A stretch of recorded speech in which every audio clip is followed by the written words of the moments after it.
ថ្ងៃនេះនាងខ្ញុំនាំបងប្អូនទាំងអស់គ្នាចូលលុកលុយនៅក្នុង Apple Store ទាំងអស់គ្នាបងប្អូនហើយសម្រាប់វីដេអូថ្ងៃនេះគឺជាវីដេអូចាស់ផងដែរបងប្អូននាងខ្ញុំទើបតែបានកាត់តអញ្ចឹងណាចាដែល iPhone 17គេទៅ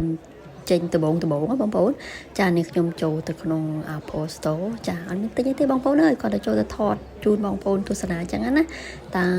17ហ្នឹងវាមានរូបរាងអាម៉េចអីអញ្ចឹងវាមានពណ៌អីខ្លះនេះដូចបងប្អូនបានឃើញនៅក្នុងវីដេអូនឹងស្រាប់អញ្ចឹងចាឲ្យវាទៅចេញដំបងចុះមនុស្សច្រើនណាបងប្អូនទៅតែខ្ញុំដើរកាត់ទៅឃើញ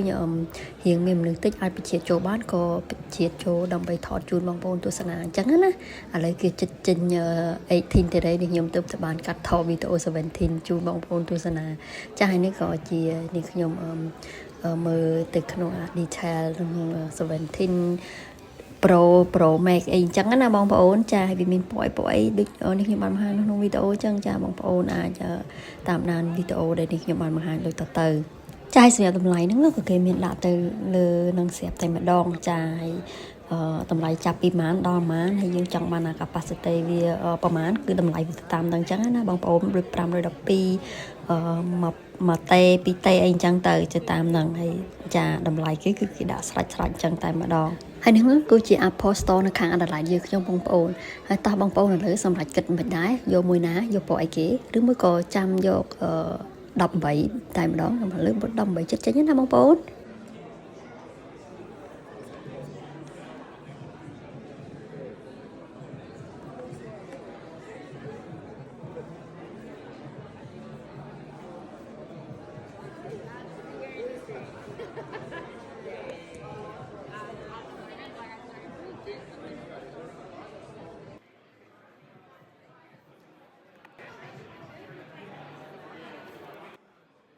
ចាត់ថ្ងៃនេះវីដេអូដែលនិយាយពី Apple Store ក៏បានចិត្តចោលចាប់ដែរបងប្អូនសូមអរគុណបងប្អូនទាំងអស់គ្នាដែលបានចំណាយពេលវេលាតាមដានតាំងពីដើមរហូតដល់ចប់ចាជួបគ្នានៅវីដេអូក្រោយៗទៀតបាយបាយ